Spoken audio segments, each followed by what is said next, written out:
The carriage door opened to darkness and rain, and Carenza Whitmore was shoved out before she could brace herself. Her knees struck wet gravel with bruising force, her palms scraping against stone, as she caught herself from falling face first into the mud. The cold seeped through her thin muslin dress instantly. Behind her, she heard the carriage door slam shut, heard her stepmother's voice call to the driver. "Go. Quickly now." "Wait." Carenza scrambled to her feet. "Margot, please, you cannot leave me here." But the carriage was already moving, wheels churning through mud. Through the rain-streaked window, she caught one final glimpse of her stepmother's face, pale and beautiful and utterly devoid of remorse. Beside her sat Odette, her stepsister, who had the decency to look away. Then they were gone, swallowed by the storm and the night, leaving Carenza alone on the steps of Blackmere Hall. She turned slowly, her heart hammering against her ribs, and looked up at the house that would become her prison. It rose from the moorland like something carved from nightmare, all sharp angles and black stone, windows dark save for a single light burning in the highest tower. No footman appeared, no housekeeper emerged. There was only rain, wind, and massive oak doors before her like the gates of the underworld. Carenza's hands shook as she climbed the remaining steps. She was 19 years old. 3 hours ago, she had been reading poetry by candlelight. She had not known her stepmother had packed her trunk, had not known that the debt her father owed before his death had come due, had not known that the price was her. "You should feel honored," Margot had said, her voice cold as January frost. "The Duke of Blackmere requires a bride. The contract demands the eldest Whitmore daughter. That is you. You should be grateful I am giving you this opportunity.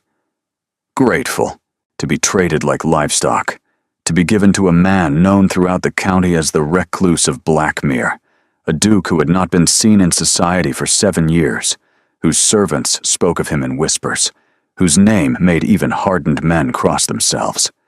The doors opened before she could knock. A woman stood in the entrance hall, tall and severe, dressed in unrelieved black.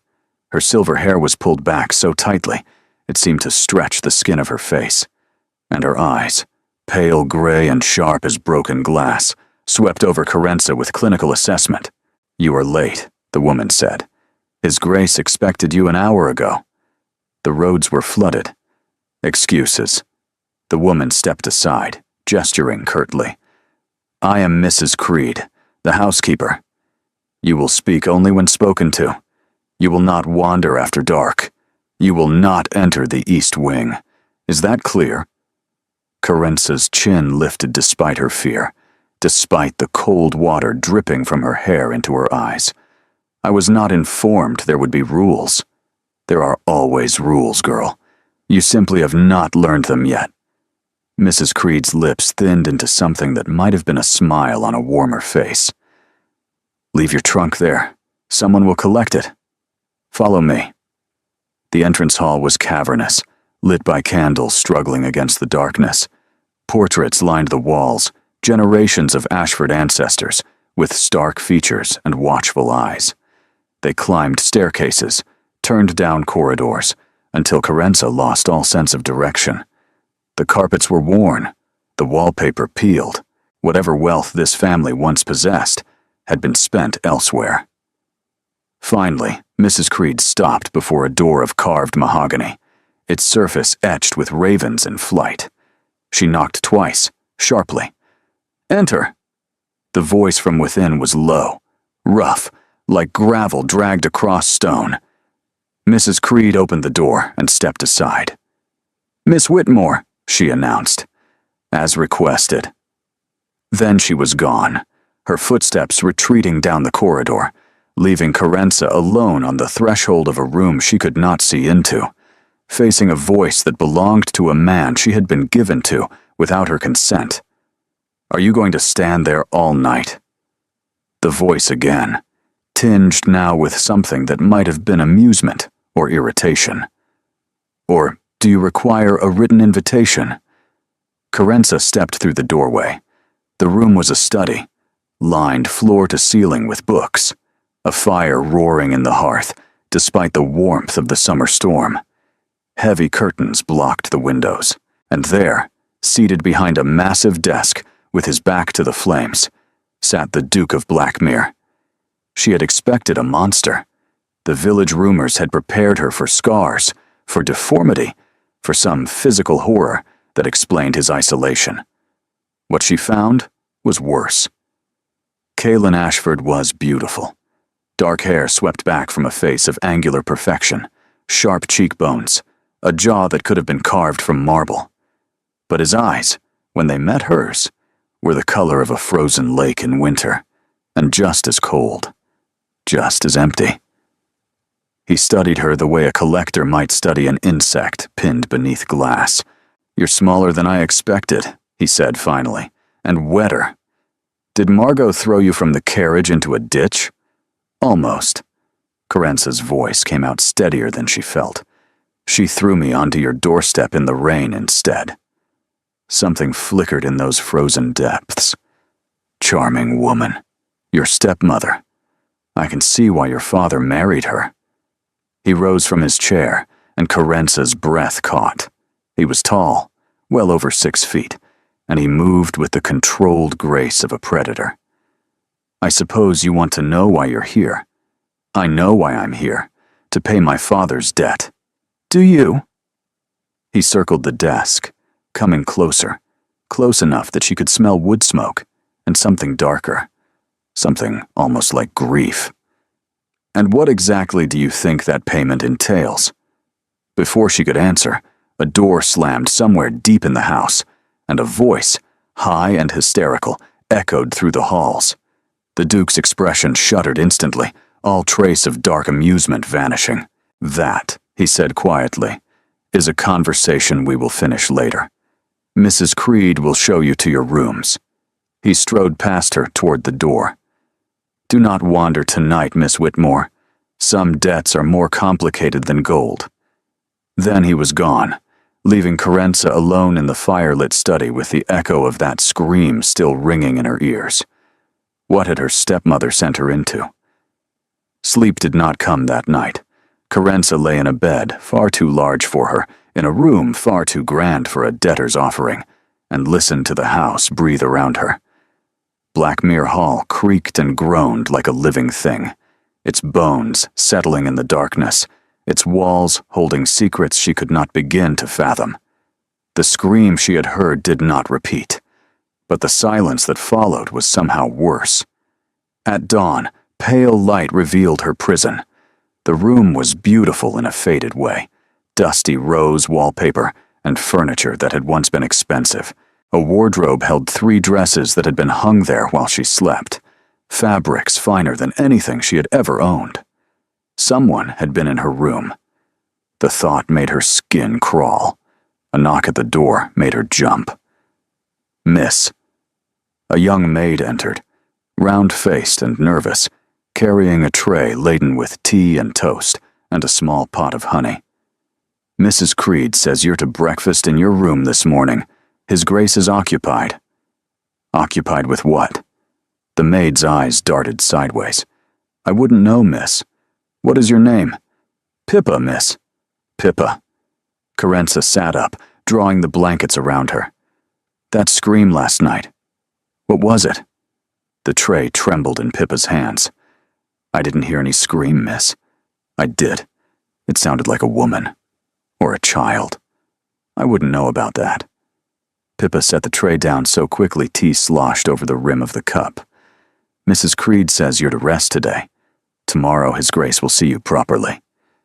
She fled before Carenza could ask another question. The toast tasted like ash. The tea went cold while Carenza stared at the wall and tried to assemble the fragments of what she knew. Her father, Aldrich Whitmore, had been a merchant who borrowed to expand his trade routes, borrowed more to cover bad loans, borrowed still more until he drowned in debt. When he died 2 years ago, the debts passed to his estate, to Margot, and to his only daughter. Carenza had known they owed money. She had not known they owed it to a duke. The debt is substantial, Margot had explained while servants loaded her trunk. The duke offered an alternative, a bride for his household. Then send Odette. She is your daughter. Margot's smile had been thin. The contract requires the eldest daughter. That is you. Besides, Odette is too delicate. Too delicate. Too valuable. Too beloved. Carenza was none of those things. She was the stepdaughter, the leftover, the girl who had inherited her father's debts without inheriting his protection. And now she was here, in a house of shadows, promised to a man who looked at her like she was a problem to be solved. The hours crawled past. Carenza explored her room, found it locked from the outside, and pounded on the door until her fists ached. No one came. She paced. She watched the daylight fade. She listened for screams that did not return. When the door finally opened, it was Mrs. Creed who entered, carrying a single candle. His Grace will see you now. Carenza had changed into one of the fine dresses, a deep burgundy silk that fit her perfectly, though she had not provided her measurements to anyone. The implications of that disturbed her more than she wanted to admit. Mrs. Creed led her through the labyrinthine halls, up one staircase and down another, until Carenza had lost all sense of direction.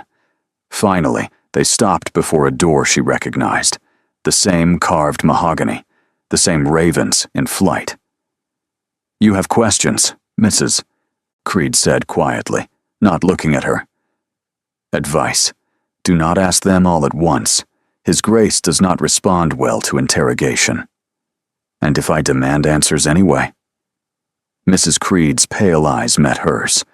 "Then you will learn very quickly why they call him the Recluse." The door swung open before Carenza could respond, and she found herself face to face with Calen Ashford once more. He looked worse than he had the night before. Dark circles shadowed his eyes. His cravat was missing entirely, his shirt collar open at the throat, his hair disheveled, as if he had been running his hands through it for hours. But his gaze, when it fixed on her, was as sharp as ever. "Miss Whitmore, you survived the night. I confess I was not certain you would. Was there a reason I should not have?" "Several, but none that concern you at present." He gestured for her to enter, then closed the door behind her, shutting out Mrs. Creed and the rest of the world. "Sit. We have matters to discuss." She sat in the chair across from his desk, her back straight, her hands folded in her lap. "Your stepmother," the Duke began, settling into his own seat, "is a remarkably talented liar. I assume she told you this arrangement was a simple matter of debt repayment. She said I was to manage your household. Did she?" His laugh was harsh, humorless, and you believed her. "I had no choice but to believe her. She put me in a carriage and delivered me to your door like a parcel." "That much is accurate." He leaned forward, elbows on the desk, fingers steepled beneath his chin. "But the nature of the debt is rather more specific than household management. Your father did not simply owe me money, Miss Whitmore. He owed me a daughter." The room seemed to contract around her. "I beg your pardon?" 20 years ago, your father made a bargain with mine, a trade agreement that required a guarantee of good faith. The guarantee was a promise that if either family failed to uphold their obligations, they would offer a daughter of marriageable age to the other family's son. His eyes never left her face. Your father failed, spectacularly, repeatedly. And now, here you are. Carenza's hands had gone cold. "You mean to marry me?" "I mean to fulfill the terms of a contract I did not write, but am bound to honor." He rose abruptly, moving to the window, his back to her. "My father believed in the old ways, agreements sealed in blood and promise. I find them archaic and distasteful. But I am also the last of my line, and the solicitors have made it clear. I marry a Whitmore daughter, or I forfeit Blackmere and everything in it. The contract specified the eldest daughter. It did. and you are the eldest." He turned, and something flickered across his features, something almost like pain. "Your stepmother knows this. She sent you because the contract demanded it. But I suspect she has other plans. Plans that will become clear in time." Carenza stood slowly, her legs unsteady beneath her. "What do you mean, other plans?" "I mean that Margot Whitmore does nothing without calculation. She sent you willingly, almost eagerly. That alone makes me suspicious." His voice softened, just slightly. "But those are concerns for another day. For now, you are here, and we must both make the best of it." The scream from the night before echoed in Carenza's memory. "Who screamed last night?" she demanded. "What are you hiding in this house?" The Duke's expression shuddered completely. "That," he said, "is not part of our arrangement. You will be my wife in name. You will manage the household affairs. You will not ask questions about matters that do not concern you." He crossed to the door and opened it. "Mrs. Creed will discuss the wedding arrangements with you tomorrow. Good night, Miss Whitmore." She was being dismissed, like a servant, like a possession.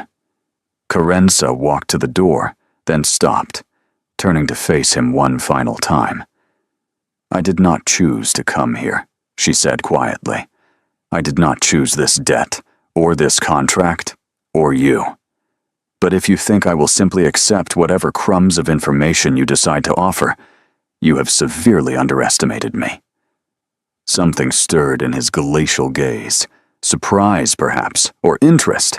"Good," he said softly. "I was hoping you would say that."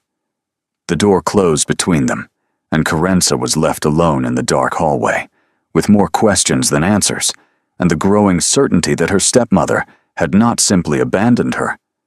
She had sacrificed her to something far worse than a reclusive Duke. 3 days passed before Carenza saw the Duke again.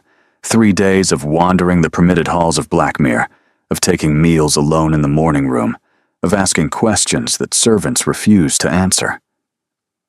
Pippa brought her dresses and drew her baths and looked increasingly terrified whenever Carenza mentioned the East Wing or the mysterious scream. Mrs. Creed appeared each morning with a schedule of household duties that Carenza was apparently expected to learn before the wedding. The wedding, as if it were already decided, as if she had agreed. On the 4th morning, Carenza woke to find a summons slipped beneath her door, thick cream paper, black ink, a single sentence written in a hand as sharp and angular as the man himself. The library. 10 o'clock. Do not be late.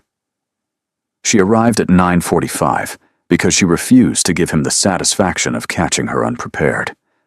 The library was the most beautiful room in Blackmere. Floor-to-ceiling shelves, tall windows letting in daylight, comfortable chairs before an unlit fireplace. The room smelled of paper and lavender.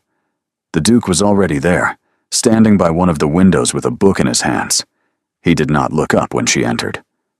"You are early. You said not to be late. You did not specify I could not be early." His lips twitched. It was not quite a smile, but it was closer than anything she had seen from him before. "Sit down, Miss Whitmore. We have terms to discuss." She sat, choosing the chair furthest from him, though the distance felt insufficient. He closed his book and turned to face her. In daylight, he looked younger than she had initially assumed. 28, perhaps. 30 at most. But there was a weariness in his features that belonged to a much older man, a heaviness that suggested years of burdens carried alone. "The contract your father signed requires a marriage," he began, moving to the chair across from her. "It does not specify the nature of that marriage. I propose we establish terms that satisfy the legal requirements while preserving whatever autonomy we can salvage from this situation." Carenza's eyes narrowed. "You want a marriage in name only. I want a practical arrangement between two people who did not choose each other. Affection is not required. Pretense is." He leaned back, crossing one ankle over the opposite knee. You will be the Duchess of Blackmere in all public respects. You will manage the household, oversee the servants, handle the social correspondence that I have neglected for far too long. In exchange, you will have complete freedom within the estate, a generous personal allowance, and my word that I will make no demands upon you that you don't wish to fulfill." It was more than she had expected, far more than she had feared. "And privately?" she asked. "Privately, we will maintain separate chambers, separate lives. You are not my prisoner, Miss Whitmore, whatever your stepmother may have implied. Once the marriage is solemnized and the contract fulfilled, you may come and go as you please. I ask only that you maintain the appearance of a functioning marriage when we are observed." "Why?" The question burst from her before she could contain it. "Why do you need a wife at all, if you intend to ignore her existence? What is so precious about Blackmere that you would bind yourself to a stranger to keep it?" The Duke's expression flickered, then hardened. "That is not a question I intend to answer." "Then I have a question you must answer." Carenza leaned forward, holding his gaze despite the cold warning in his eyes. "Who screamed the night I arrived? Who lives in the East Wing? What are you hiding in this house?" Silence stretched between them, taut as a bowstring. "You ask too many questions. You offer too few answers. If I am to be your Duchess, even in name, I deserve to know what I am attaching my name to." He rose abruptly, pacing to the fireplace with his back to her. When he spoke again, his voice was carefully controlled. "Her name is Honoria. She is my sister. She is unwell, and she does not leave her rooms, and she is absolutely none of your concern." His sister. Carenza had not known he had a sister. Nothing in the village rumors had mentioned family of any kind. The Reclusive of Blackmere, they called him. The last of the Ashford line, alone in his crumbling estate, with only servants and shadows for company. Unwell how? In a manner that requires privacy and specialized care. He turned, and for the first time, she saw something other than cold control in his expression, something that looked almost like fear. "Honoria has not been well since our parents died. She has episodes that frighten her and exhaust her, and leave her unable to recognize even her own brother. I keep her hidden, not out of shame, but out of protection.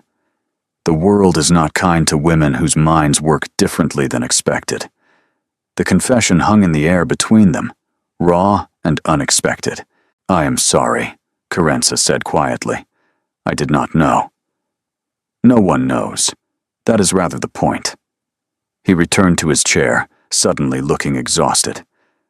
"I tell you this because you will hear her, eventually, and I would rather you understand than imagine something worse. But I must have your word that you will speak of this to no one.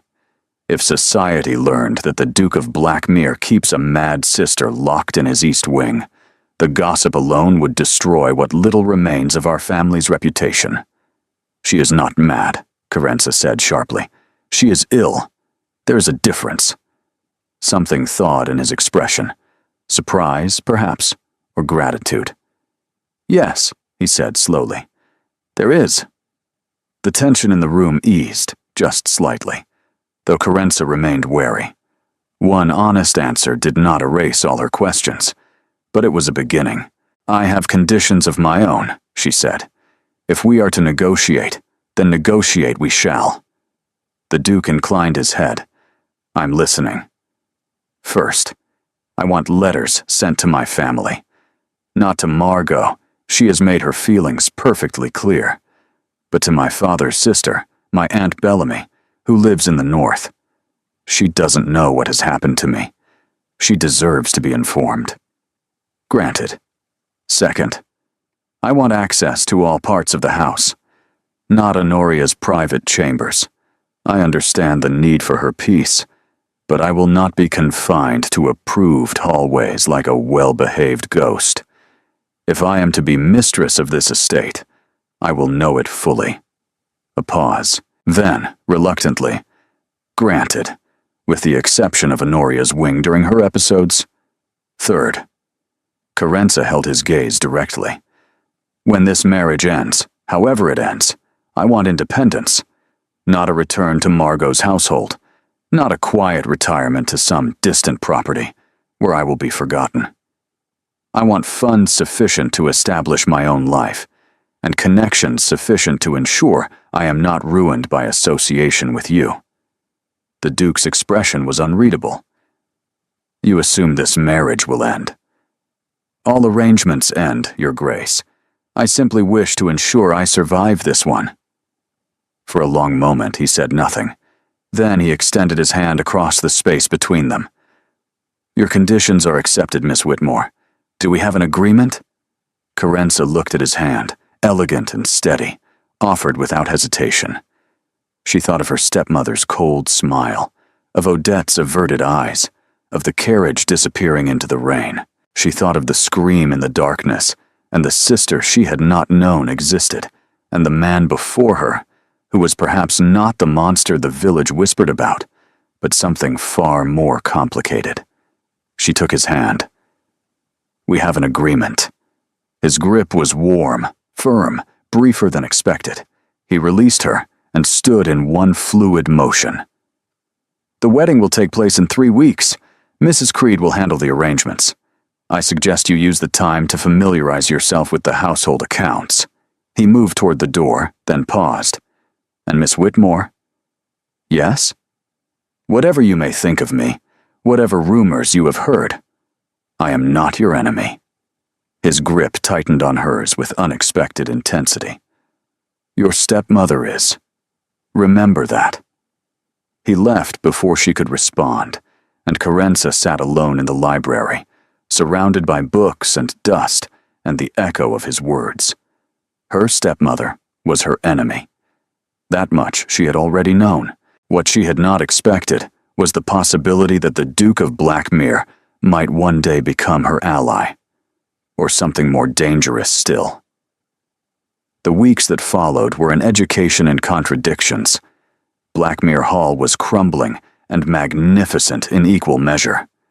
Carenza discovered rooms with furniture draped in white sheets, chandeliers thick with cobwebs, but she also found a conservatory where orchids bloomed, a music room with a pianoforte still in tune, a kitchen garden where herbs grew wild. The estate was dying, but it was dying beautifully. Mrs. Creed became her reluctant guide, walking her through account books and household inventories with the grim efficiency of a general surveying a losing battle. The numbers were worse than Carenza had imagined.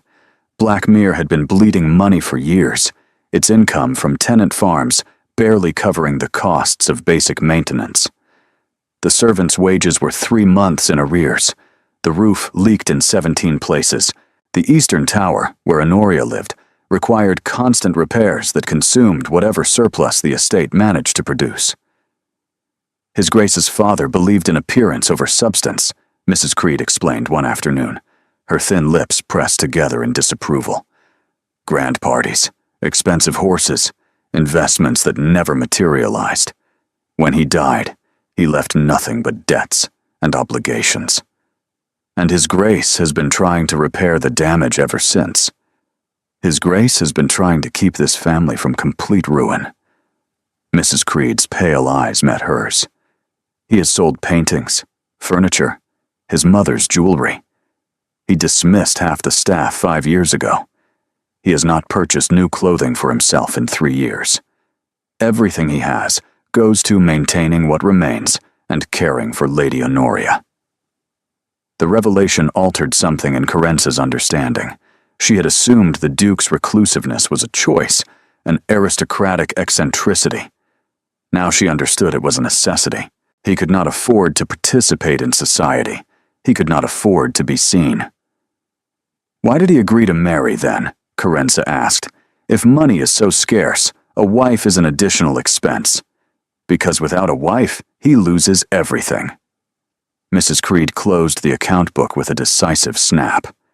The contract your father signed included a clause. If the Duke of Blackmere fails to marry a Whitmore daughter, by his 30th birthday, the estate reverts to a distant cousin who has been circling like a vulture for years.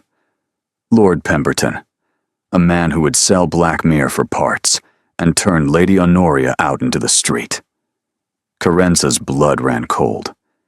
When is His Grace's 30th birthday? 6 weeks from today. 6 weeks. The wedding was in 3. That left almost no margin for error, no time for delay, no room for the marriage to fail. You begin to understand, Mrs., Creed said quietly.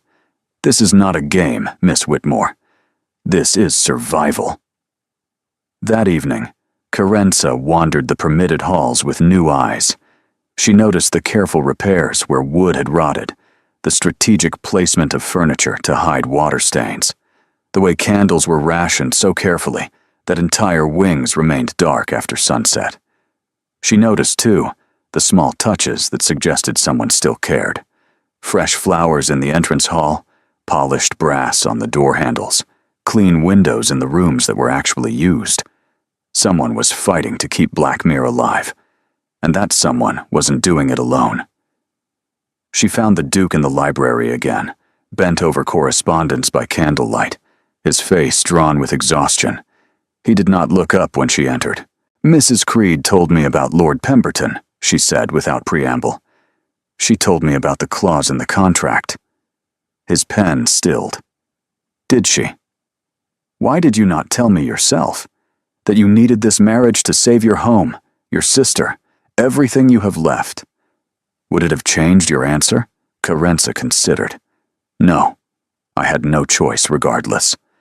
Then what difference does it make why I need you, only that I do? He set down his pen and finally looked at her. The candlelight carved shadows beneath his cheekbones, softened the hard edges of his features. I'm not accustomed to explaining myself, Miss Whitmore. It is a skill I have had little opportunity to practice. Then practice now. She moved to the chair across from him, sitting without invitation. If I am to help you save Blackmere, I need to understand what I am saving it from. For a long moment, he simply looked at her. Then something in his posture relented, some wall lowering just slightly. Pemberton is my father's nephew, he began slowly. The son of a younger brother, who always resented being second. When my father died, Pemberton contested the will, claiming the estate should pass to him since I had no wife, no heir, no prospect of continuing the line.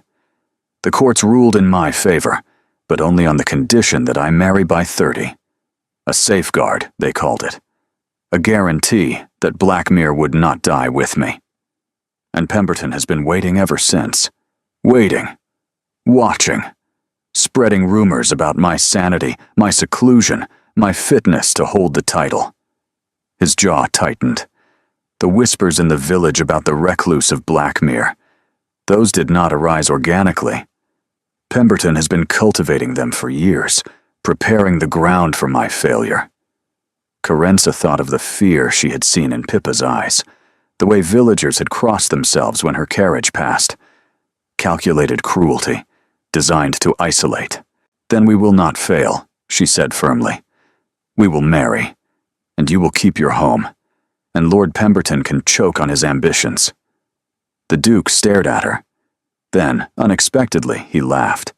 It was a rusty sound, as if he had forgotten how to produce it, but genuine.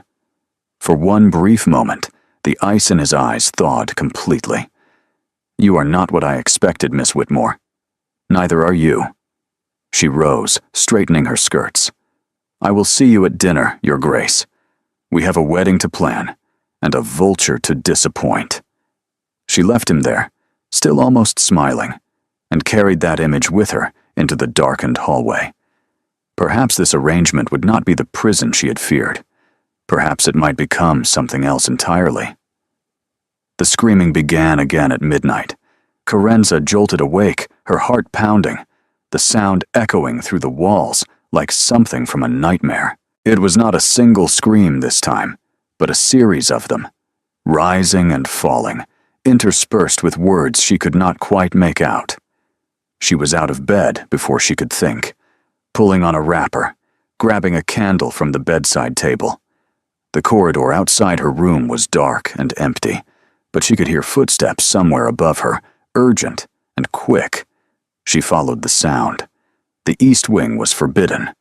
She knew this. Mrs. Creed had made it abundantly clear. But the screams continued, and something in Carenza could not simply lie in bed and listen. The staircase to the east wing was hidden behind a door that looked like part of the wall, but Carenza had noticed it during her explorations, had filed it away for later investigation. Now she pushed through it and climbed, her candle casting flickering shadows on the narrow steps. At the top, she found a corridor carpeted in thick wool, doors reinforced with iron bars. One door stood open at the far end, light spilling out.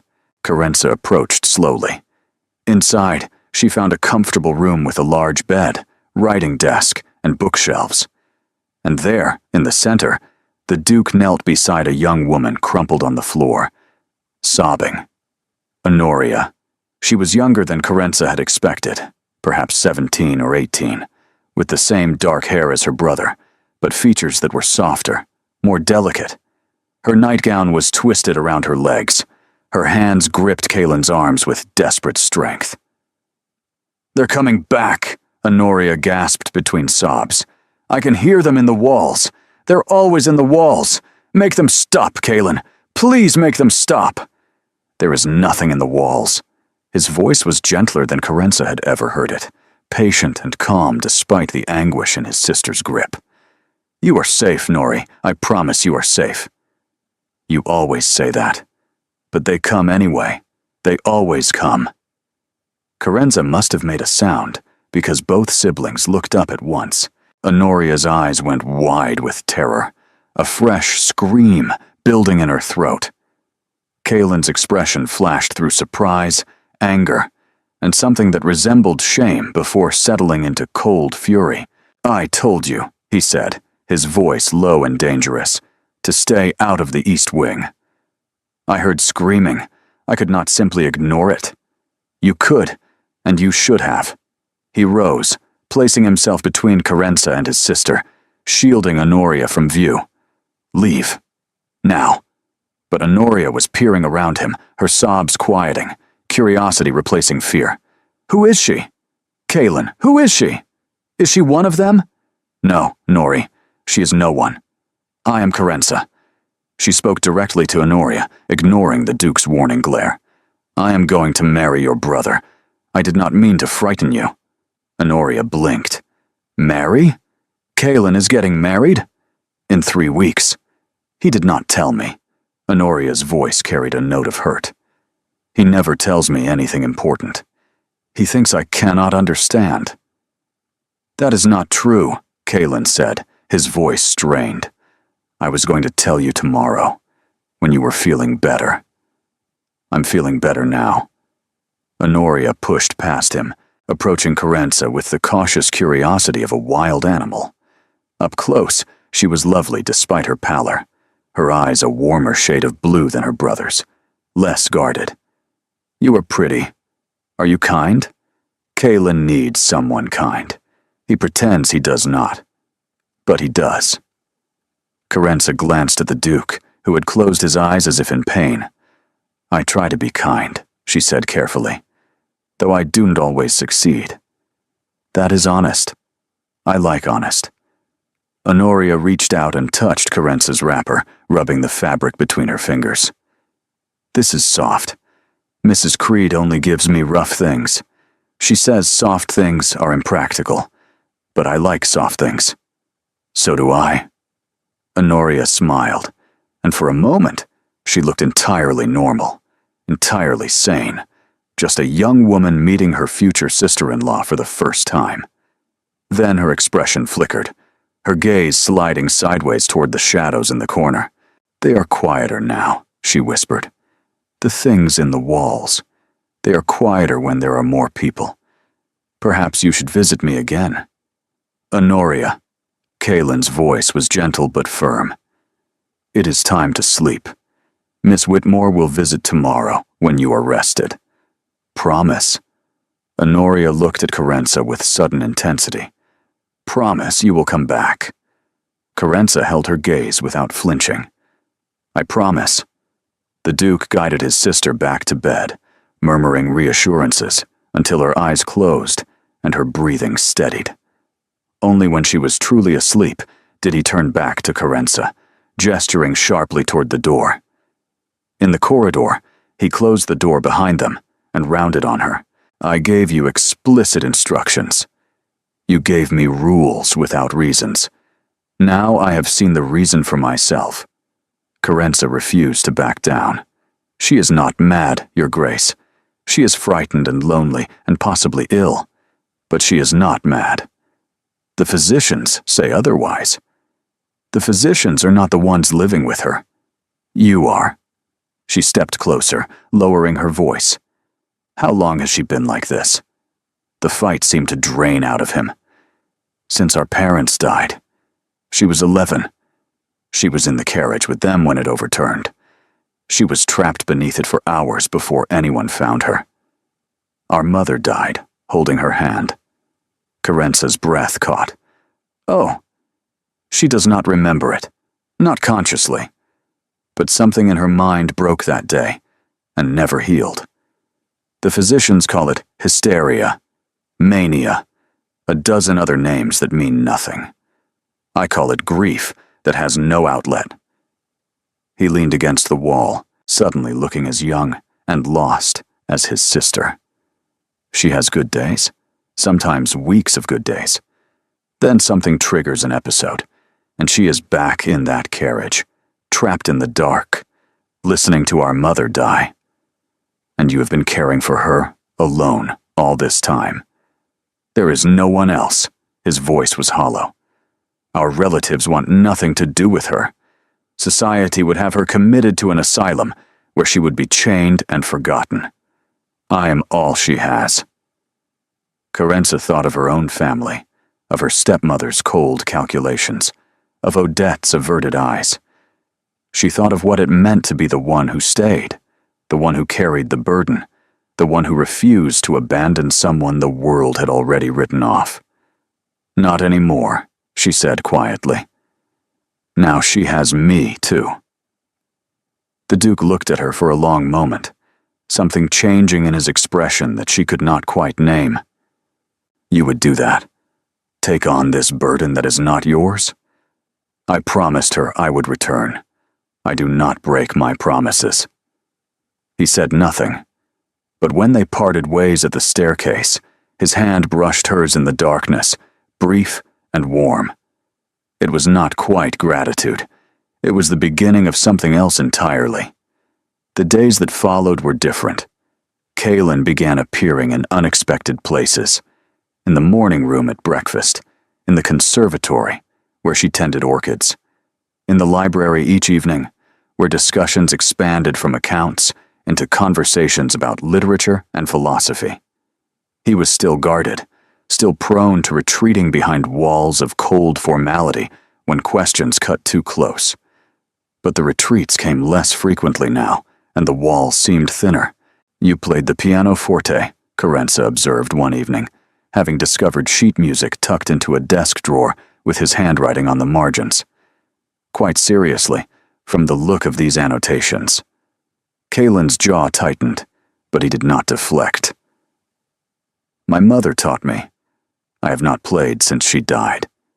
That seems a waste. Many things seem wasteful in hindsight. He took the sheet music from her hands, but gently, almost reverently. She used to say music was the only language that needed no translation, that it could speak directly to the soul without passing through the mind. She sounds wise.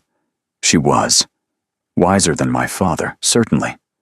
Wiser than me. He set the music aside, his expression distant. Honoria has her eyes, the same warmth, the same way of seeing past surfaces to what lies beneath. It is why I cannot bear to send her away. Every time I look at her, I see our mother. Carenza understood then why he guarded his sister so fiercely. Honoria was not merely his responsibility. She was his last connection to a world that had been stolen from him. "Perhaps you should play again," she said softly. "Not for anyone else. Just for yourself. For her." He looked at her with an expression she could not decipher. Perhaps. The wedding preparations continued with relentless efficiency. Mrs. Creed produced a gown from some hidden storage, cream silk that had belonged to the previous Duchess, let out and altered to fit Carence's slighter frame. A local vicar was engaged. Flowers were ordered from the garden. The household staff, what remained of them, began cleaning rooms that had not been opened in years. Through it all, Carence visited Honoria daily. At first the visits were brief. Honoria was suspicious, prone to sudden silences, to fits of trembling that had nothing to do with cold.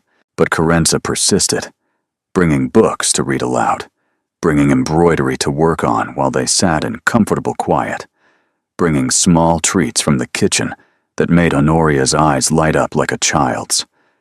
Slowly, trust grew. "Tell me about outside," Honoria asked one afternoon, curled in her window seat, watching clouds drift across the moor. "I cannot remember what it feels like, to be outside without walls." Carenza moved to sit beside her. "It feels like freedom. The wind on your face, the ground beneath your feet, the sky so vast above you that your problems seem small in comparison. I used to ride horses, before." Honoria's fingers traced patterns on the glass.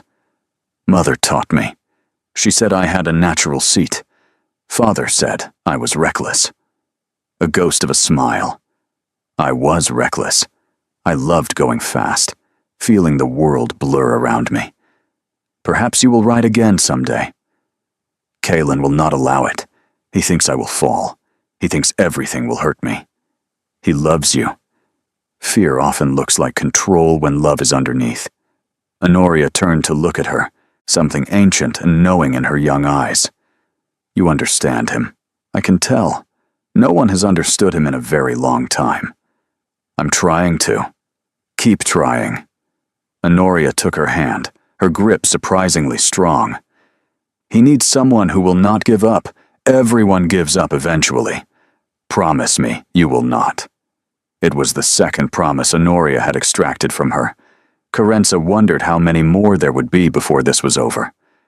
"I promise," she said, and meant it. That night, Carenza found a package outside her door. Inside was a book, Byron's collected works bound in soft green leather. A note tucked within read simply, "For your dramatic moods."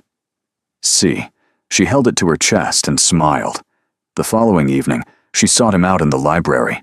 He was standing by the window, watching the sunset paint the moor in shades of gold and amber, and he turned when she entered with something like hope in his expression. "You found the book." "I did. Thank you. Though I suspect you simply wanted an excuse to clean out your shelves." His lips twitched. "You have discovered my secret motivation. I am a ruthless curator. The most ruthless." She moved to stand beside him, close enough to feel the warmth radiating from his arm. "Honoria asked me today if I would teach her to embroider. She said Mrs. Creed's stitches are too perfect, that they make her feel inadequate. And you agreed.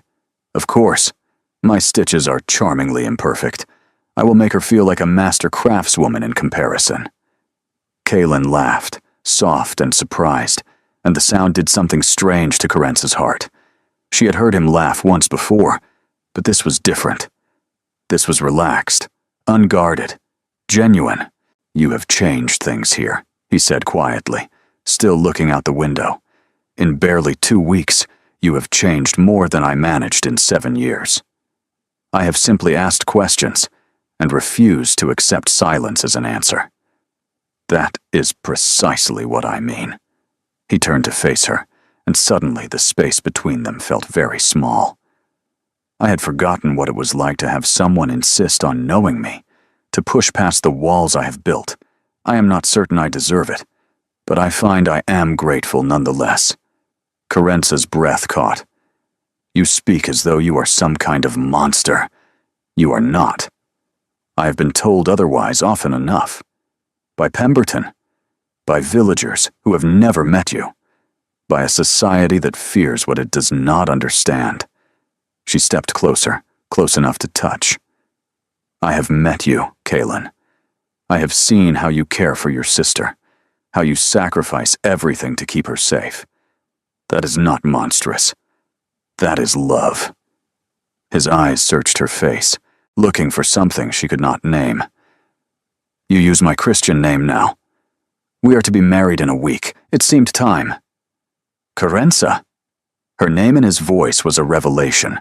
Each syllable weighted with something that made her shiver. I do not know what I expected when your stepmother's carriage arrived, but I did not expect you. Is that good or bad? I am still deciding. But he was smiling as he said it, a real smile, one that transformed his harsh features into something almost beautiful. Ask me again after the wedding. She should step back. She should maintain propriety. They were alone, unchaperoned, standing far too close for any definition of proper behavior. Instead, she said, "And if I ask you now?" His hand rose, almost unconsciously, to brush a strand of hair from her face. His fingers lingered at her temple, warm against her skin. "Now," he said softly, "I would say that you are the best thing that has happened to this house in 7 years. And that terrifies me more than anything Pemberton could do." Before she could respond, a bell rang somewhere in the depths of the house, sharp and insistent. Kaylin stepped back, the moment broken, his expression shuddering. "That is Honoria's bell. She needs me." He was gone before Carenza could say another word, leaving her alone with the sunset and the echo of his touch on her skin. Something had changed between them. Something that went beyond contracts and arrangements and practical negotiations. Something that felt dangerously like the beginning of love. The morning of the wedding dawned gray and heavy with the promise of rain. Carenza stood before the spotted mirror in her chambers, wearing the cream silk gown that had belonged to Kaylin's mother, and tried to remember how to breathe. The dress fit perfectly, altered by hands she had never seen, and the woman who looked back at her from the glass seemed like a stranger. Someone elegant. Someone who belonged in a duke's household. Someone who was about to bind herself to a man she had known for 3 weeks. "You look beautiful, miss." Pippa's voice trembled with emotion as she adjusted the small circlet of flowers in Carenza's hair. His Grace will not know what to say. His Grace rarely knows what to say regardless. That's true enough. Pippa smiled, then sobered. "Are you frightened, miss?" Carenza considered the question honestly. "I was, when I first arrived, but now I think I am something else entirely." "What's that, miss?" "Hopeful." The word felt dangerous on her tongue, like speaking a wish aloud and risking its destruction. But it was true. Somewhere in the past 3 weeks, between library conversations and visits to Honoria and the brush of Kaylin's fingers against her temple, hope had taken root. The ceremony was held in Blackmere's small chapel, a stone building adjacent to the main house that had been hastily cleaned and filled with flowers from the garden. Mrs. Creed stood as witness. Pippa wept quietly in the corner. The elderly vicar spoke the words with practiced efficiency, and Carenza repeated her vows in a voice that barely shook. When Kaylin slid the ring onto her finger, a simple gold band that had been his mother's, his hands were steady, but his eyes were not. She saw something in their depths that she had not expected, something that looked almost like wonder. "With this ring, I thee wed." His voice was low, meant only for her, and it wrapped around her like a promise. They signed the register. The vicar pronounced them man and wife. And just like that, Carenza Whitmore became the Duchess of Blackmere. The wedding breakfast was modest, held in the morning room with only the household staff in attendance. Honoria had wanted to come, had begged and pleaded, but Kaylin had gently refused. Too many people, too much stimulation, too great a risk of an episode.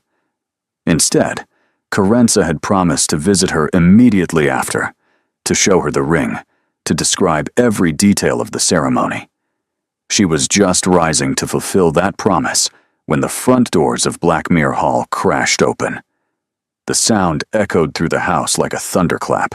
Voices followed, loud and demanding, and then footsteps, heavy boots on marble floors.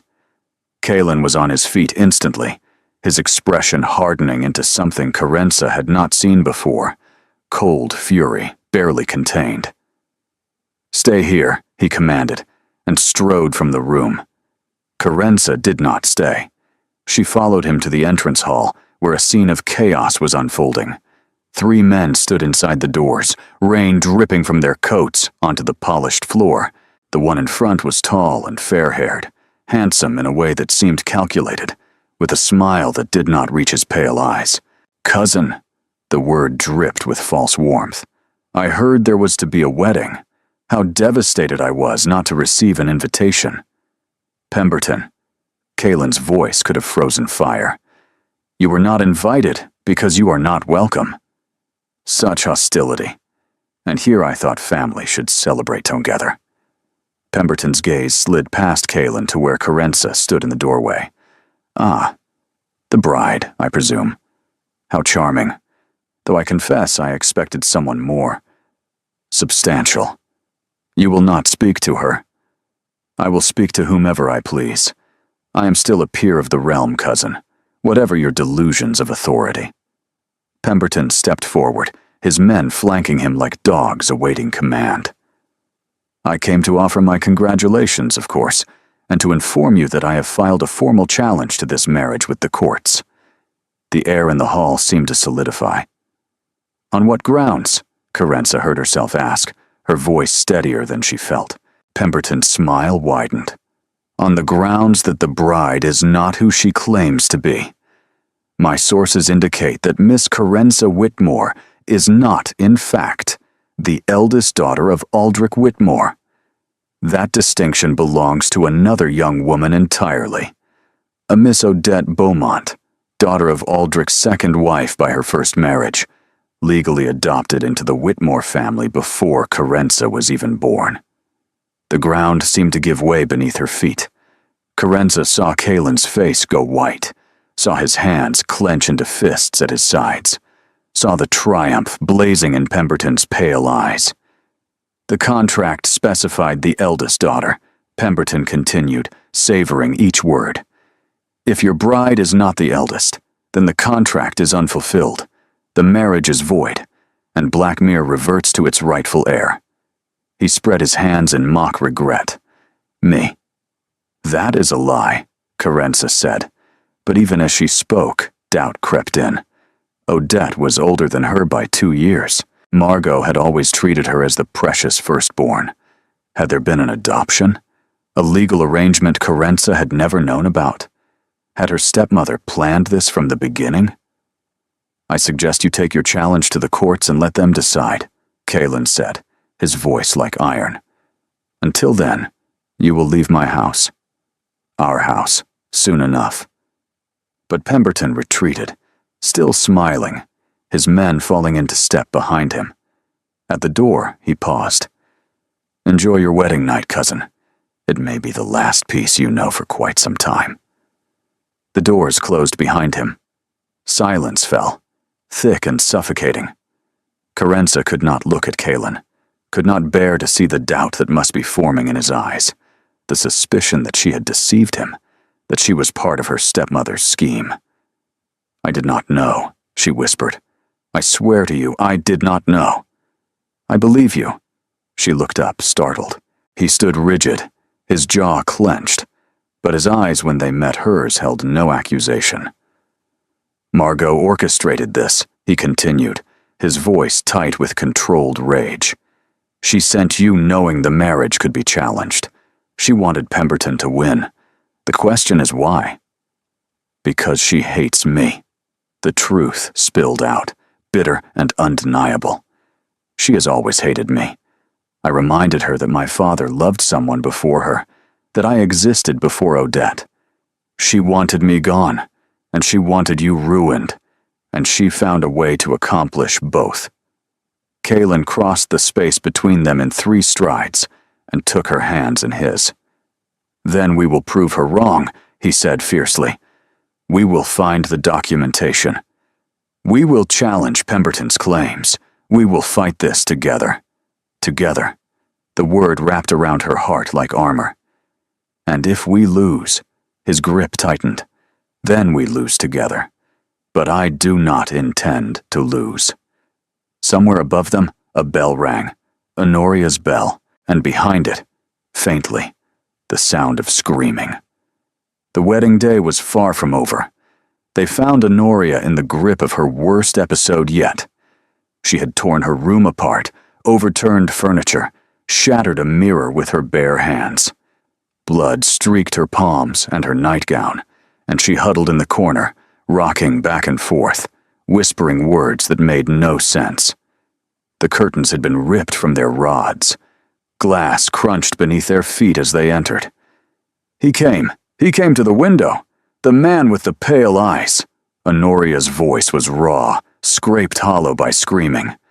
He said he would take me away. He said Kaelin could not stop him. He said he would put me in the dark place where no one comes back. Carence's blood ran cold. Pemberton. He had been here before the wedding, or sent someone to Honoria's window, had deliberately triggered her episode, knowing exactly what it would do, knowing it would shatter whatever peace this household had managed to build. He cannot take you, Kaelin said, kneeling before his sister, his voice steady despite the anguish in his eyes. I will never let him take you. Do you understand? Never. You cannot stop him. Honoria's fingers dug into her own arms, leaving red crescents in the skin. You could not stop the carriage. You could not save Mother. You cannot save me. No one can save me. Each word was a blade, and Carence saw them land, saw Kaelin flinch as if physically struck. This was his deepest wound, the guilt he carried for not being there when his parents died, for not protecting his sister from the trauma that had broken her. 7 years he had carried this weight, and Pemberton had found a way to weaponize it, and Pemberton knew it. Pemberton had used it, had twisted Honoria's fragile mind into a weapon against her own brother. Honoria. Carence moved slowly, carefully, until she was kneeling beside Kaelin on the glass-strewn floor. She ignored the sharp bite of shards through her wedding gown. Look at me. Do you remember what I promised you? Honoria's wild eyes focused, just slightly. Her rocking slowed. You promised to come back. I came back. And I promise you now, on my life, on everything I am, that man will not take you anywhere. Your brother and I will not allow it. We are family now, all 3 of us, and family protects each other. You are married now. Honoria's voice was small, childlike. You are his wife. You cannot leave. I do not want to leave. I want to stay and fight. Will you let me fight for you? Something shifted in Honoria's expression. The terror did not disappear, but it receded, making room for something else. Trust. Fragile and precious, like the first green shoots after a long winter. You promise? I promise.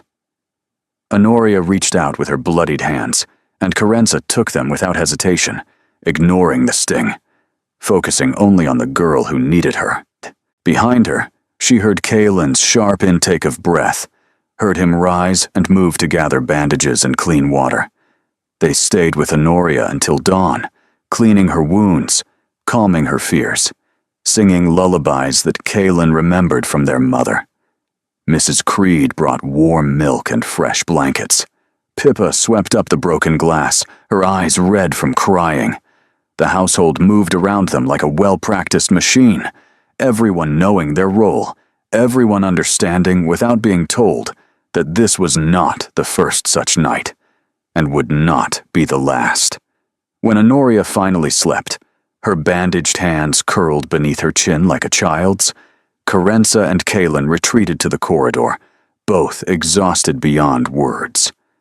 The dawn light crept through the narrow windows, pale and unforgiving. "He will pay for this," Kaelin said, his voice barely above a whisper but edged with murder. "I do not care what it costs. I do not care what I have to do. He will pay. First we must win. Then he can pay."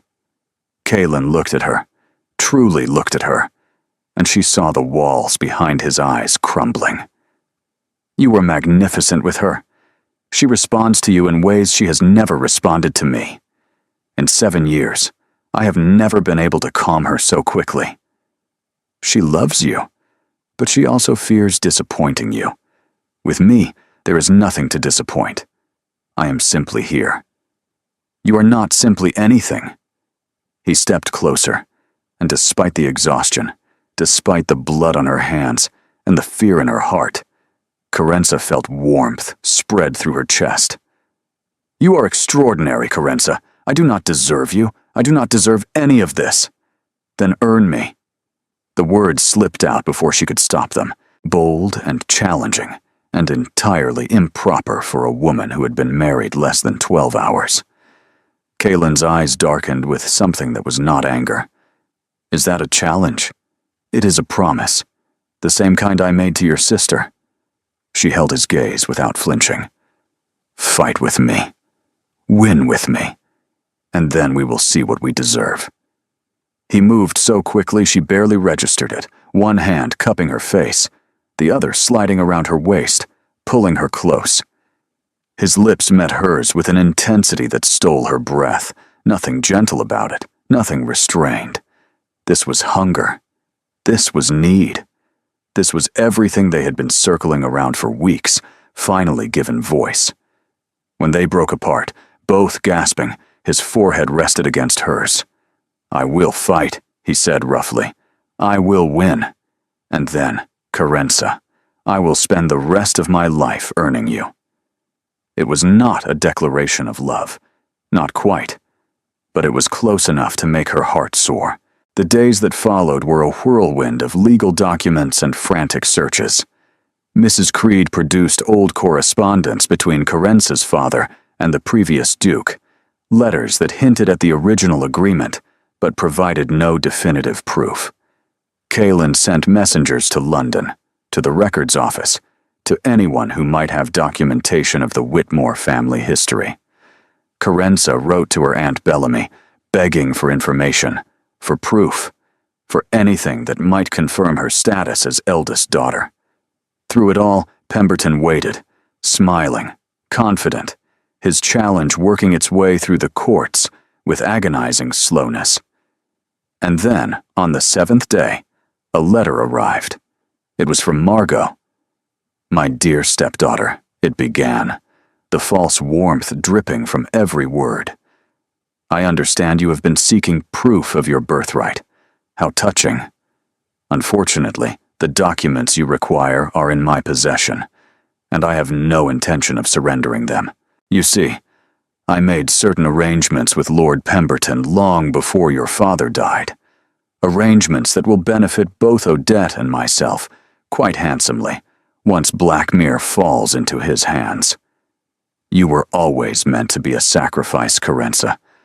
I am simply ensuring the sacrifice serves its purpose. With warmest regards, your loving stepmother." Carenza read the letter 3 times before the words fully registered. Each reading felt like another knife slipping between her ribs. Then she walked calmly to the library, handed the letter to Kaelin, and watched his face transform from confusion to fury to something cold and terrible. "She has the documents," he said flatly. "Without them, we cannot prove your status. Without proof, Pemberton wins. Then we must get them back. How? Storm her house? Demand she surrender them?" "Yes." Carenza met his eyes with fierce determination. "That is exactly what we must do." The journey to Ashworth House took 2 days. 2 days of rain-soaked roads and cramped carriage rides and silences that stretched like wounds. The countryside passed in a blur of gray skies and green fields, punctuated by small villages where people stared at the ducal crest on the carriage doors with naked curiosity. Carenza watched it all through rain-streaked windows and tried to prepare herself for what lay ahead. Kylan had wanted to come alone, to shield Carenza from whatever confrontation awaited, but she had refused absolutely. This was her battle, her stepmother, her past. She would face it herself, whatever the cost. Ashworth House looked smaller than she remembered. The hedges were overgrown, the paint on the shutters peeling, the gardens wild with neglect. Weeds choked the flower beds that had once been her mother's pride. The gravel drive was rutted and unkempt. Margot had always cared more about appearances in society than appearances at home, and without Carenza there to manage the household, things had clearly deteriorated. Good. They arrived unannounced, which was deliberate. Carenza wanted to see her stepmother's face before she had time to compose it, before she could arrange her features into the mask of concerned matron she wore for public consumption. The butler who answered the door was new, unfamiliar, and clearly uncertain how to handle the sudden appearance of a duke's carriage in the drive. He stammered apologies and showed them to the parlor while he fetched his mistress, his hands trembling as he took their coats. Carenza stood in the room where she had spent 19 years of her life and felt nothing. No nostalgia, no grief, no longing for simpler times. Only a cold, clear anger that burned like ice in her veins. The furniture was the same, the wallpaper was the same. But she was different now. She was no longer the unwanted stepdaughter, desperate for scraps of approval. She was the Duchess of Blackmere, and she had come for what was hers.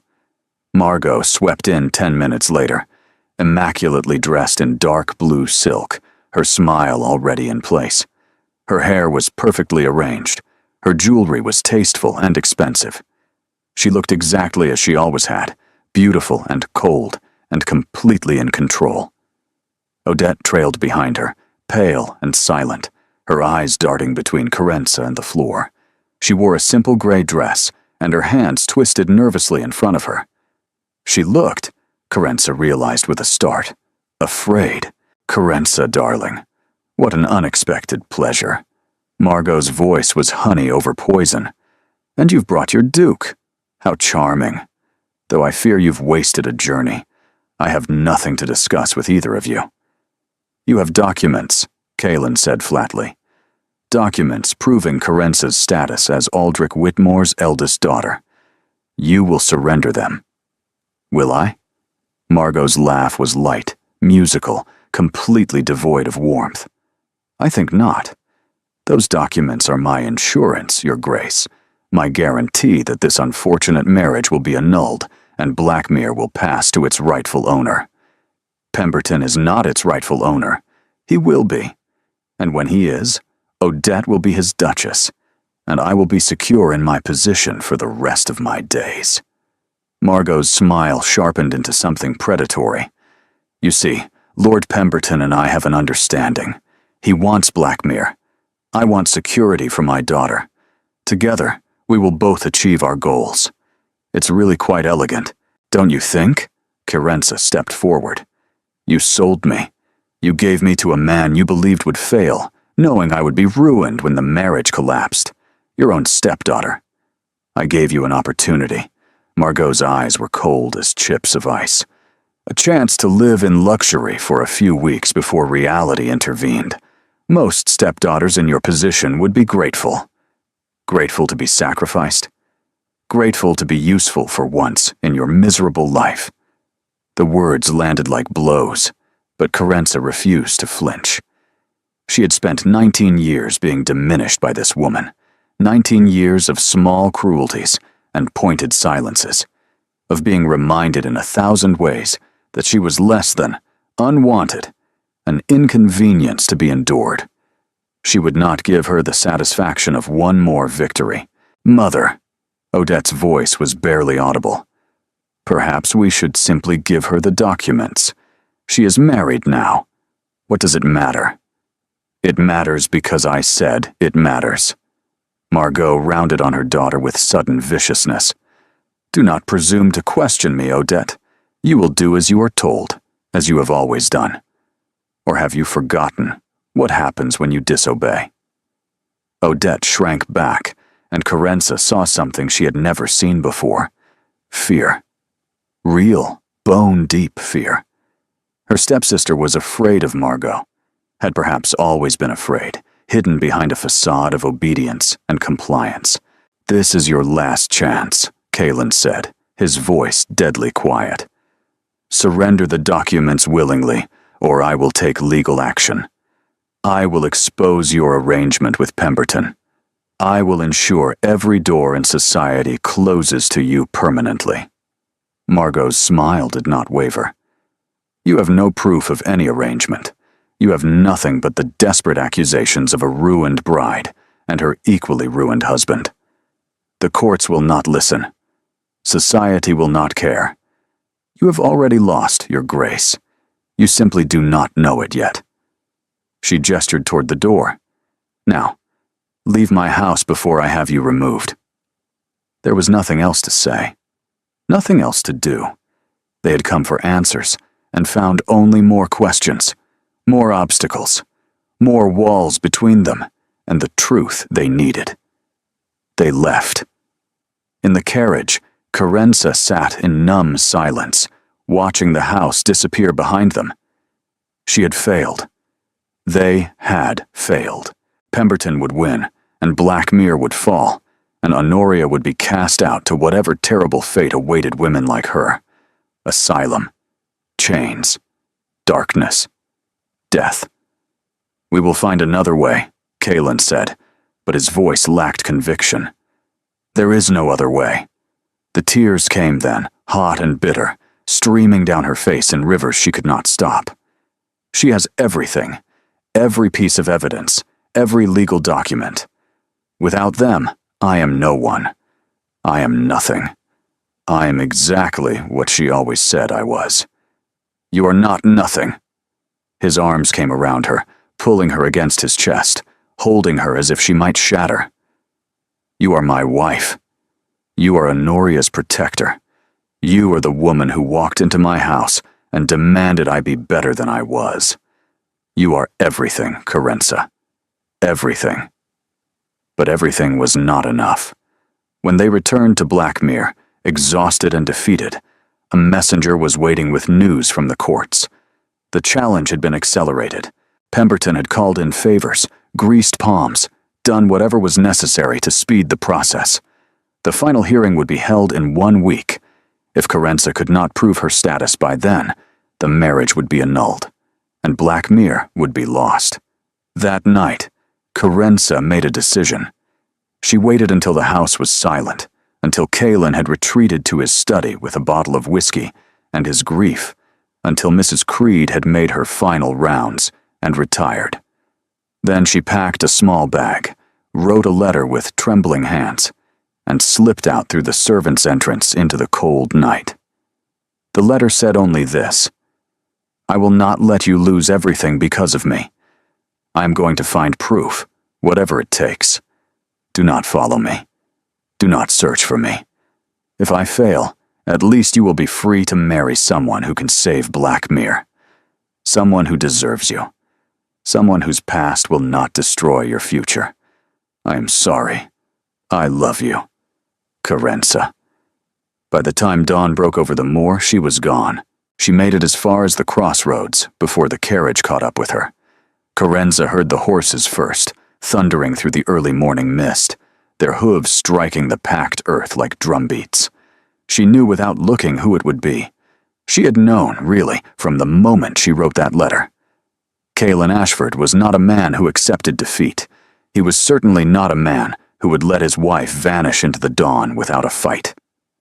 The carriage stopped beside her in a spray of mud and gravel. The door flew open before the wheels had fully stopped turning. And there he was, wild-eyed, disheveled, his coat unbuttoned, his cravat missing entirely, looking like he had not slept at all. Get in the carriage, Carenza. I cannot. If I stay, you will lose everything. If you leave, I have already lost everything. He jumped down, his boots splashing in the mud, and caught her by the shoulders. His grip was almost painful, desperate, the hands of a man holding on to the only thing that mattered. Do you understand that? Do you truly not understand? I'm trying to save you. I do not want to be saved. I want you. His voice cracked on the last word, broke open to reveal something raw and bleeding underneath. I have spent 7 years protecting what I had left, holding on to ruins with my bare hands, telling myself that duty was enough, that survival was enough. Then you arrived, and you made me remember what it was to want something beyond survival. You made me remember what it was to live. Kaylin, I love you. The words came out ragged, desperate, nothing like the controlled Duke she had come to know. I love you, and I cannot lose you, and I do not care about Blackmere or Pemberton or any of it if it means watching you walk away. Let him have the house. Let him have the title. Let him have everything, if keeping it means losing you. Carence's resolve crumbled like a dam breaking, all her careful arguments washing away in the flood. I love you too, she whispered, the words torn from some deep place she had not known existed. That is why I was leaving. I could not bear to be the reason you lost your home, your sister's sanctuary, everything your mother loved, everything you have sacrificed so much to protect. My mother would have adored you. He pulled her close, pressing his forehead to hers. His breath was warm against her skin, his hands gentle now where they cupped her face. She would have said that love is worth any cost, that choosing each other is the only choice that matters, that everything else, the houses, the titles, the expectations, all of it is just decoration. The love is what's real. And your sister? Honoria begged me to find you. The moment she heard you were gone, she came to my study in her nightgown, barefoot, trembling, but clear-eyed. She said if you left, she would never forgive either of us. A ghost of a smile crossed his face. She also threatened to have an episode so spectacular it would be heard in London. I believe her. Despite everything, Carenza laughed. It came out wet, tangled with tears. But it was real. It was the first real thing she had felt since reading Margot's letter. Come home, Kaylin said softly. Come home, and we will face this together. Whatever happens, whatever we lose, at least we will lose it side by side. She looked at him, at this man who had been a stranger 3 weeks ago and was now somehow everything. She looked at the road stretching ahead, empty and cold and leading nowhere she wanted to go, nowhere that mattered. Together, she said. He kissed her there in the mud and the mist, with the horses stamping impatiently beside them and the dawn breaking golden over the moor. When he lifted her into the carriage, she went willingly, and when he climbed in after her and pulled her into his arms, she stayed there. They had 1 week left to save Blackmere. They would not waste a single moment of it. The answer came from the most unexpected source. 3 days before the hearing, a carriage arrived at Blackmere bearing Aunt Bellamy, Carence's father's sister, a woman she had not seen in nearly 5 years. Bellamy was tall and silver-haired, and possessed of a sharp tongue that had terrorized the Whitmore family for generations.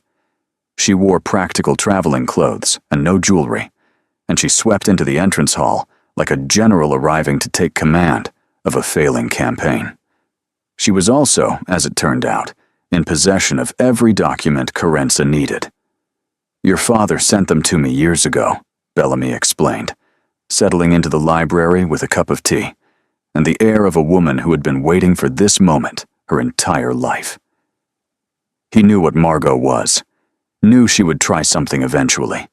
He made me promise to hold these papers until they were needed, until the day came when you would require proof of who you truly are.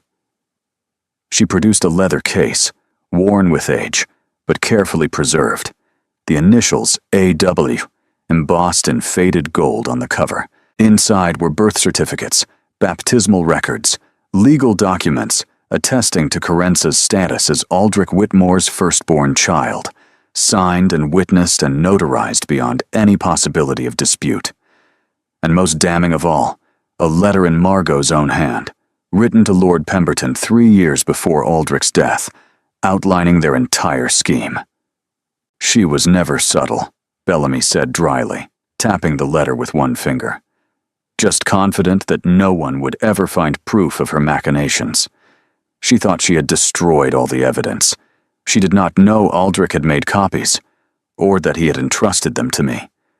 Fortunately, I have spent decades collecting insurance against my brother's unfortunate choice of second wife. This is merely the most comprehensive collection. Kalen stared at the documents as if they were holy relics, his hands trembling slightly as he turned the pages. This is everything we need. It is more than you need. It is enough to destroy Margot socially, financially, and legally. Conspiracy. Fraud. Attempted theft of title. Deliberate mental cruelty to a vulnerable person. Bellamy smiled, and it was not a kind smile. I suggest we do all three. The hearing was held in a cramped courtroom in London, packed with spectators who had heard rumors of scandal and come to witness the destruction of a duke. The wooden benches creaked under the weight of curiosity seekers. The air was thick with anticipation and the smell of too many bodies in too small a space. Pemberton sat at the opposing table, his smile confident, his solicitor shuffling papers with practiced ease. He wore his finest clothes, his hair perfectly arranged, every inch the peer of the realm he believed himself to be. He did not know what was coming. Carenza took the stand first. She answered questions about her birth, her childhood, her relationship with her father. She spoke clearly and calmly, her voice steady despite the hundreds of eyes upon her. She watched Pemberton's solicitor try to paint her as an imposter, a schemer, a woman who had deliberately deceived a duke to steal his fortune. Then Aunt Bellamy's documents were presented, the birth certificates with their official seals and careful signatures, the baptismal records, witnessed by the village priest and 3 upstanding citizens, the legal attestations, notarized and dated. And finally, read aloud in the hushed courtroom by the judge himself, Margot's letter to Pemberton, detailing every element of their conspiracy in her own elegant hand. The spectators gasped. Murmurs rippled through the crowd like wind through wheat. The judge frowned deeply, his brow furrowed as he read the damning words. Pemberton's face went white as chalk, then red, then white again. White. This is fabrication, he sputtered, half rising from his seat. These documents are forged. This is a conspiracy against a peer of the realm. They are authenticated by no fewer than 6 independent sources, Kalen said coldly, rising from his seat with the authority of a man who knew he had won. Including the parish records of Whitmore's home village, the office of the Royal Registry, and the personal correspondence of my own late father, who was present at Carenza's christening and recorded the event in his journals. He produced another document, yellowed with age, but perfectly preserved. In his own hand, my father wrote, "Attended the christening of Aldrich's firstborn daughter, Carenza, a healthy child with her mother's eyes. May she bring him the joy his first marriage lacked." The courtroom fell silent. Even the spectators held their breath. "Your Honor," Kalen continued, his voice ringing through the chamber, "I submit that Lord Pemberton's challenge is not merely unfounded, but actively fraudulent. He conspired with Margot Beaumont, now Margot Whitmore, to manufacture a false claim, deliberately targeting my wife and my estate for personal gain. I demand that the challenge be dismissed with prejudice, and that charges of conspiracy be brought against both parties." The judge studied the evidence for what felt like hours, though it could only have been minutes. He examined each document, compared signatures, consulted with his clerks. The courtroom waited in agonized silence. Then he looked up, his expression grave but satisfied. The challenge is dismissed. The marriage of Kaelin Ashford, Duke of Blackmere, to Carenza Whitmore stands valid and legal. Furthermore, this court orders a full investigation into the conduct of Lord Pemberton and Mrs. Margot Whitmore, with criminal charges to follow as appropriate. Pemberton lurched to his feet, his face purple with rage. This is outrageous. I am a peer of the realm. You cannot. I can, and I have, the judge said coldly. Remove Lord Pemberton from my courtroom. He is to be held pending investigation. 2 bailiffs seized Pemberton's arms.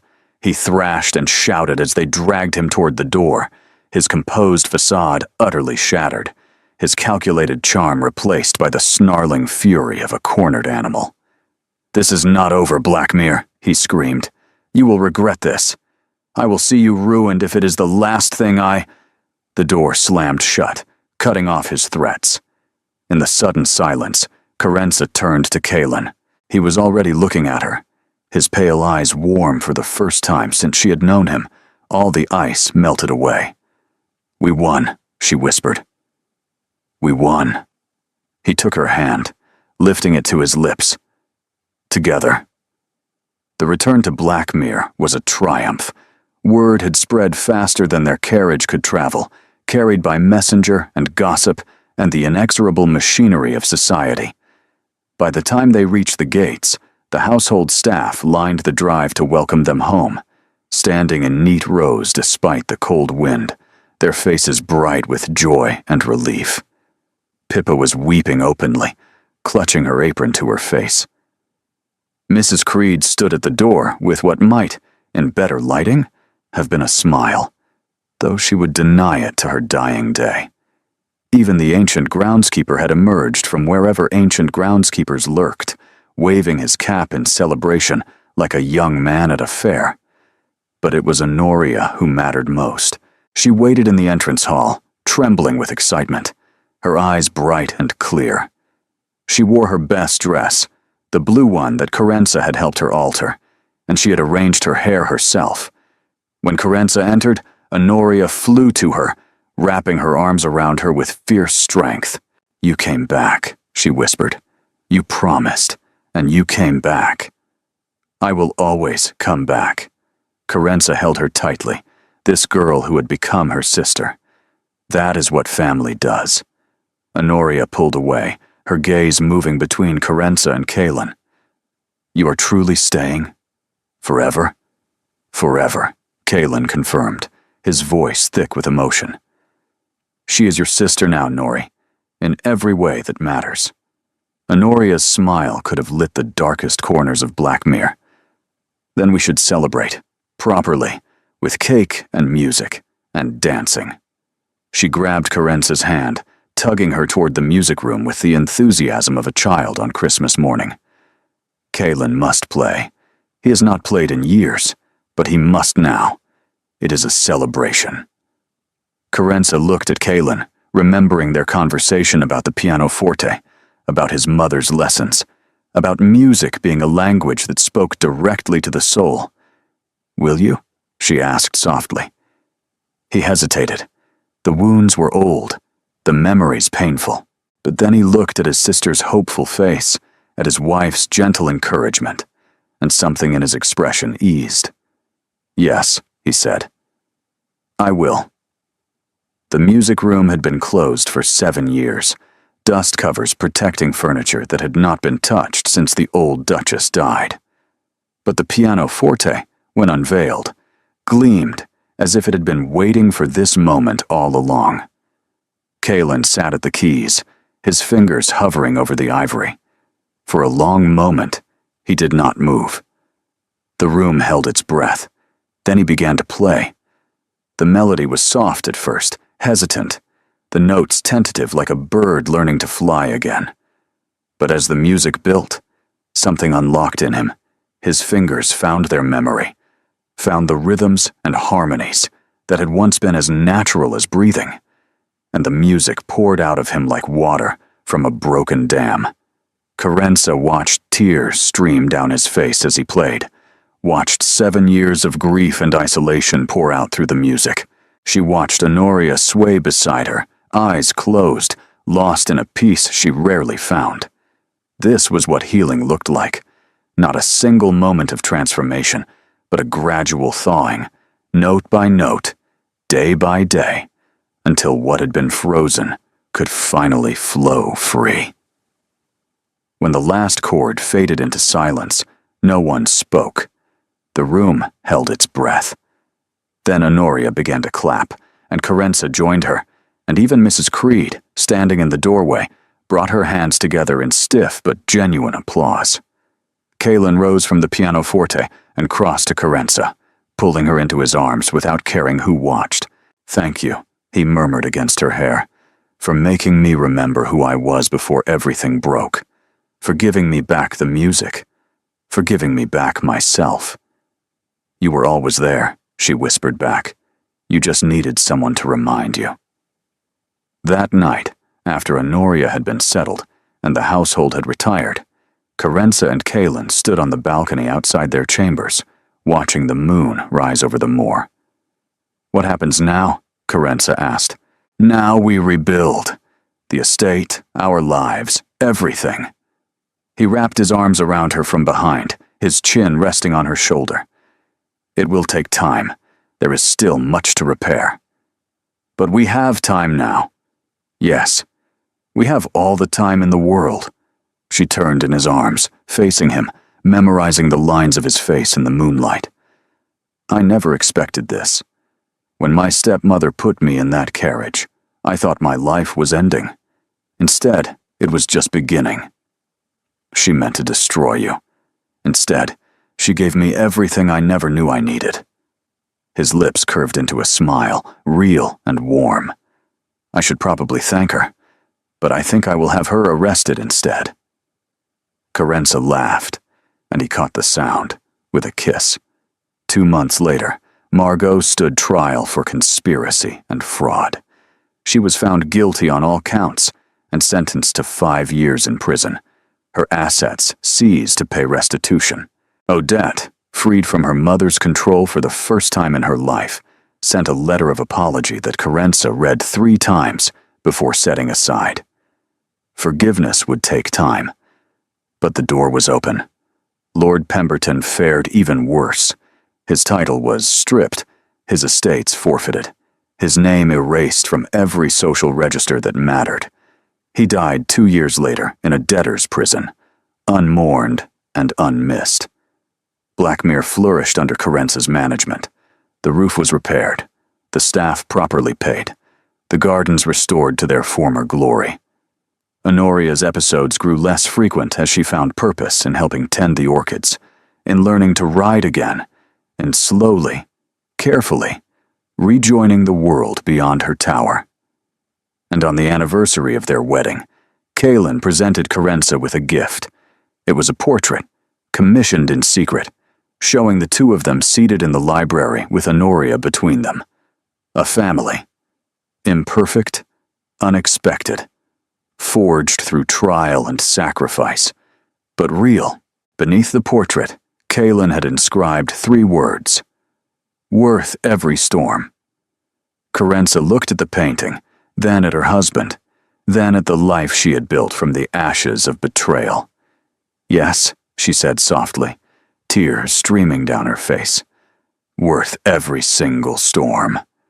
And when their first daughter was born the following spring, they named her after both grandmothers, Honoria Bellamy Ashford, a bridge between past and future, between loss and hope. Because that was what love did, Carenza had learned. It did not erase the storms. It made them worth surviving.